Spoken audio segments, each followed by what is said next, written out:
Vote গণনার আগে স্ট্রংরুমের নিরাপত্তা ঘিরে শুরু হলো বিতর্ক।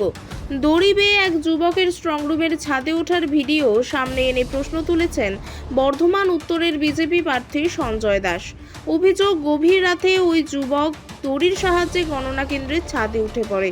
সেই ভিডিও সোশ্যাল মিডিয়ায় পোস্ট করে নিরাপত্তা ব্যবস্থা নিয়ে সরব হন বিজেপি প্রার্থী। তার দাবি, সেখানে ইভিএম রাখা রয়েছে, সেখানে এই ধরনের ঘটনা অত্যন্ত উদ্বেগজনক। জানা গিয়েছে, বর্ধমান উত্তরের 5টি বিধানসভার ইভিএম রাখা রয়েছে ইউনিভার্সিটি ইনস্টিটিউট অফ টেকনোলজি ভবনে। আগামী সোমবার সেখানেই ভোট গণনা হওয়ার কথা। বর্তমানে গণনার ঘরগুলোতে সিসিটিভি ক্যামেরা ও এসি বসানোর কাজ চলছে। এদিকে এই ঘটনা স্ট্রংরুমের নিরাপত্তা নিয়ে প্রশ্ন তুলছে তৃণমূল কংগ্রেসও।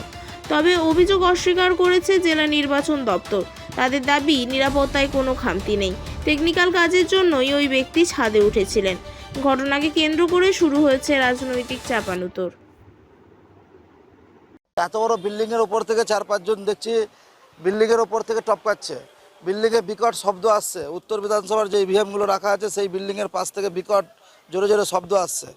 এখানে আমার মূলত সন্দেহজনক মনে হচ্ছে যে উত্তর বিধানসভার যে ইভিএম গুলো রাখা আছে তার পাশে কোনো কন্ট্রাকশন ভেঙে যে ইভিএম ঢোকাচ্ছে কিনা তার কোনো গ্যারান্টি নেই।